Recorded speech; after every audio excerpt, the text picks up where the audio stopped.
Hi everyone, I'm Heather Jansma and I work for St. Thomas Aquinas Canadian Martyrs Parish, and I'm here to talk to you tonight on a very particular subject. It's the topic of homosexuality. Now, homosexuality is the buzzword in the world today. It stirs up controversial topics and stories: same-sex marriage, Lindsay Lohan and DJ Samantha Ronson, nature versus nurture, the conservative religious right versus the liberal left-wing secular society. The world is constantly reflecting images back to us, telling us who we are, telling us what's right and wrong, what's acceptable, what's not acceptable. The world tries to reflect who we are and who we should be: skinny, tall, muscular, healthy, in shape, well-dressed, have a new hairdo, a new look, be popular. If you're in style, that's passé, that's so 80s, I'm gay, you're straight. It's hard not to look in the mirror that the world puts in front of us without believing the reflection that it gives us there.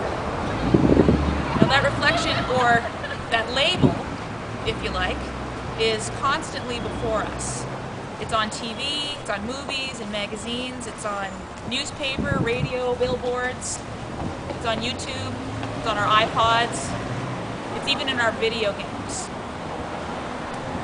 But what does God reflect to us, who we are? And what does God's church try to teach us about who God reflects back to us? Who does God call us to be? And how does God call us to live when it comes to the issue of homosexuality?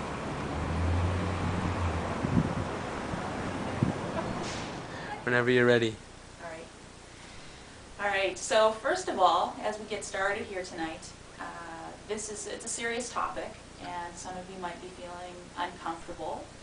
Maybe you feel emotional or sad or angry, maybe even a little giddy when it comes to the topic of homosexuality. That's okay. What I want to ask you is that if you do have any particular emotions, that you try not to distract your neighbor, because there might be something here tonight that they really want to hear or really need to hear. And I think this is something that you all really need to hear. So just respect the person sitting next to you. Don't try to tap them on the shoulder and make them laugh. And what I'm going to say, I'm sure, like I said, you all want to hear without interruption. So also, you know, we come here tonight with very different ideas and thoughts and judgments about homosexual persons.